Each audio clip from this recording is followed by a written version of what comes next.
Thanks very much. So here's a doctor from New York, dressed in black, talking to you on September 13th. And you're going to think I'm going to talk about death, as did all New Yorkers over the past many days and weeks. Well, I am, but I'm going to talk with you about that in terms of joy and in terms of truth. I need to tell you a little bit about my medicine in order to get to the joy. Todd is right that I came to medicine not knowing a whole lot about it, but I came to medicine because I was a lifelong reader. I was the kind of kid who would get 10 books out of the library and read them all before they were due. And I hope many of you were like that too. And as a reader, I understood once I opened my practice, once I finished all the business of staying up all night being an intern, that what I did in the office, what patients paid me to do, was to pay exquisite attention to the narratives that they gave me, which were in words, in silences, in those facial expressions that we saw earlier today, in their body, in how the body changed, in the tracings and pictures that we had of their body, in what other people said about them, and that it was my task to cohere these stories so that they at least provisionally made some sense. To take these multiple contradictory narratives and let them build something that we could act on. So that's what we did. I realized right away that I didn't know very much about stories, even though I was a voracious reader. And I went kind of timidly to the English department. I was at Columbia already. I went to the English department. I said, could you teach a doctor something about stories and how they work? And God bless them, the English department was very happy to take me in. I wrote prescriptions for them. I gave them referrals. But I think they really joined me in the idea that the knowledge they had, very specialized narratological knowledge, could do something good in the world. They didn't let me out until I had a master's degree, a PhD.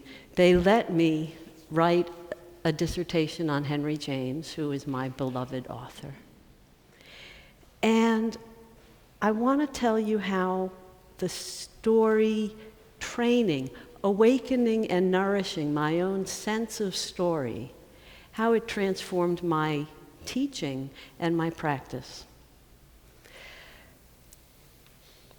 This was not the first time that anyone had put literature with medicine. By then, this was the 90s already.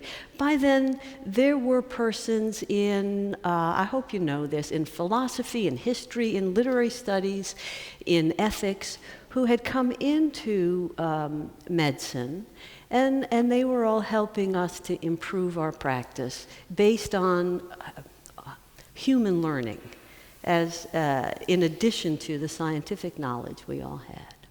So I was by no means the first one to bring literary studies into the practice of medicine.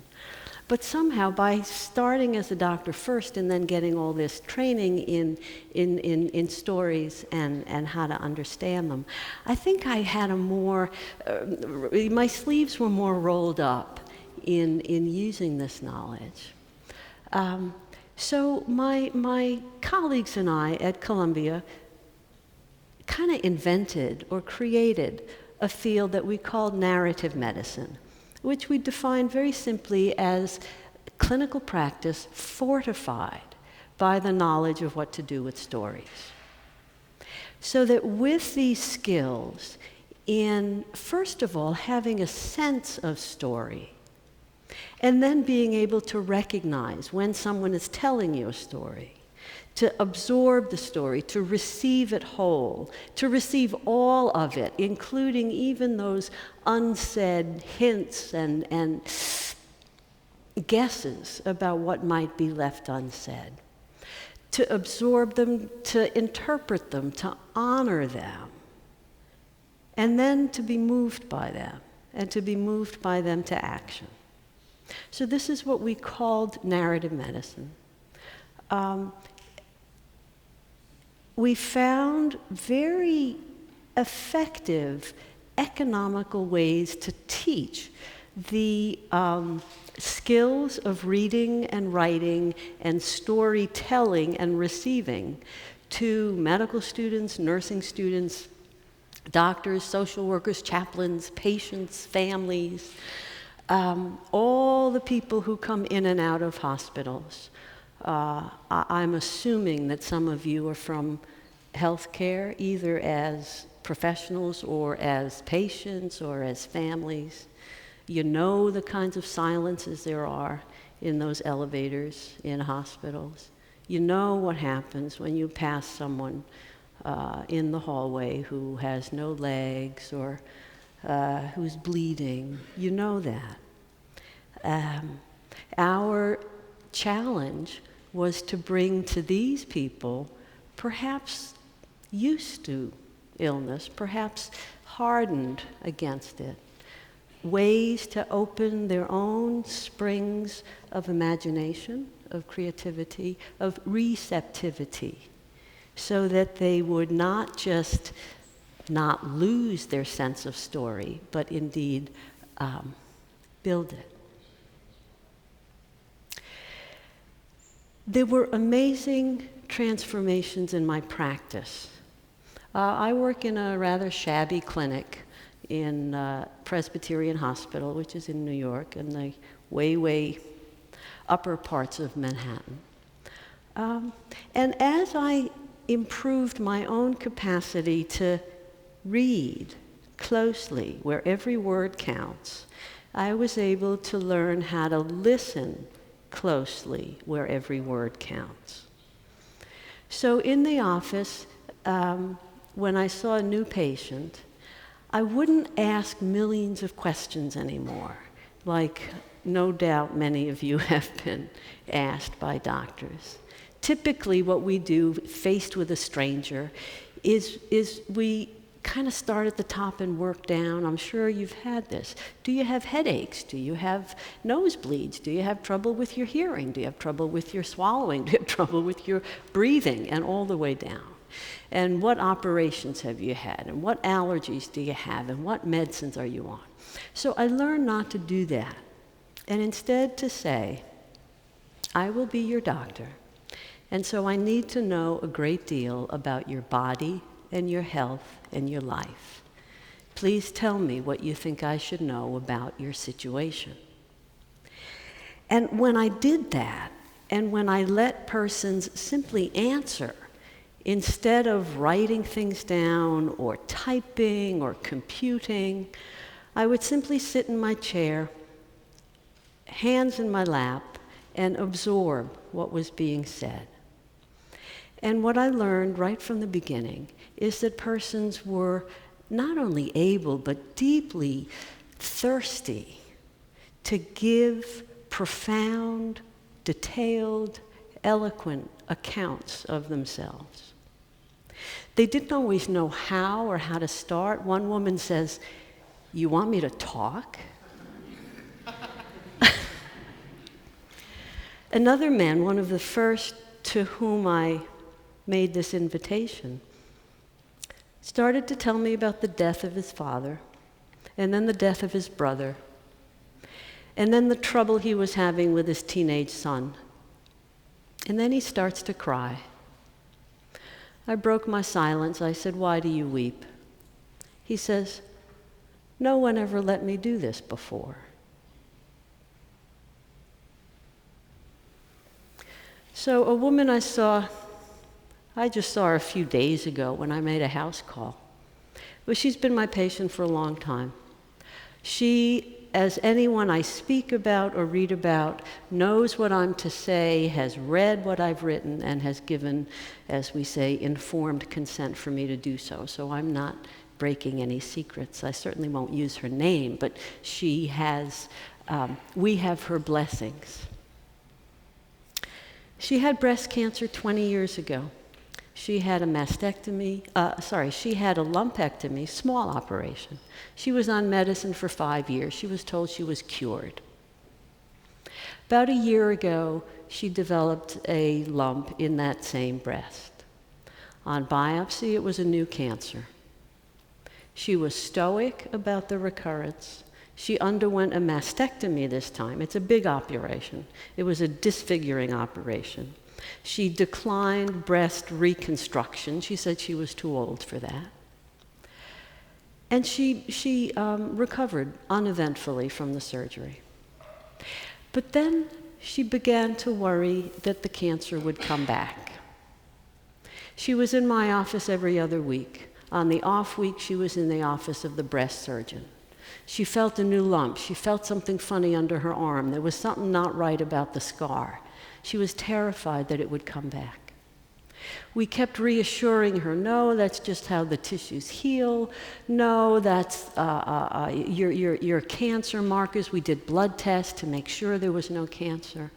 I did an ultrasound of the scar. She could not be reassured, and so she thought that we were deceiving her.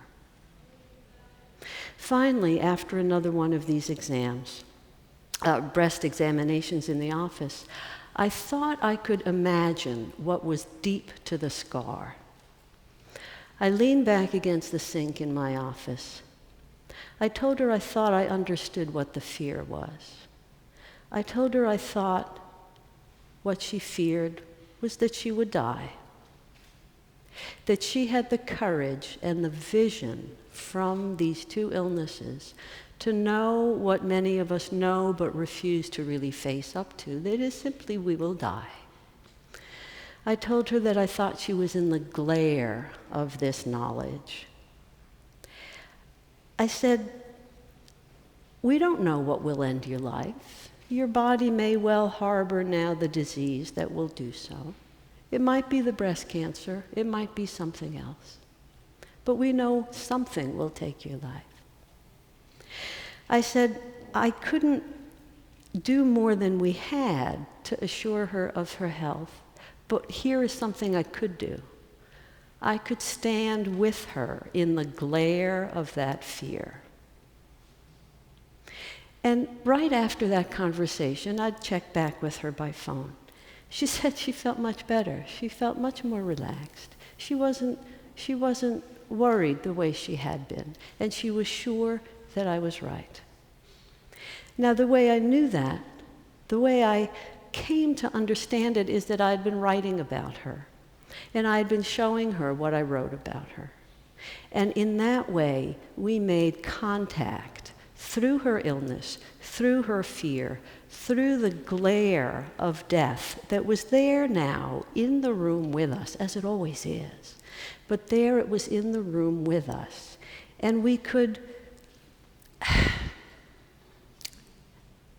accept it. And more than that, we made contact through it.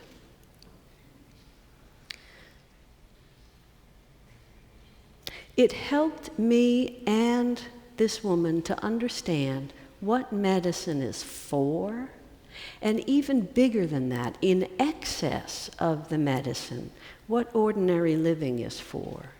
It's for the making of contact.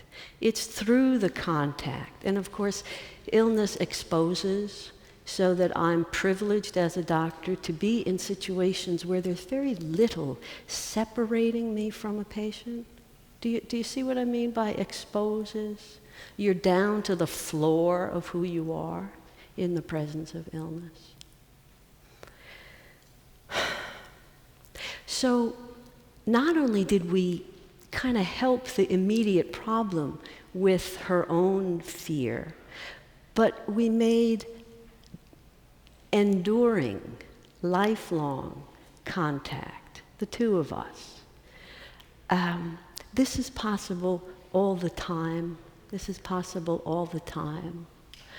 I think I told her about a novel by John Banville called The Infinities, in which he overhears Zeus up on Mount Olympus, looking down at these mortals that he's created, and Zeus envies the human beings their mortality.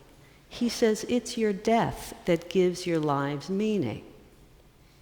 And so my patient and I understand that it's in the dying, in the limits of the life, that we have our meaning, and that we pour ourselves into those things that endure: the family, progeny, work, art, dance, life, play, those things that will endure in time and with others are those things that give us meaning. And they're only available to us through the presence and the truth of death.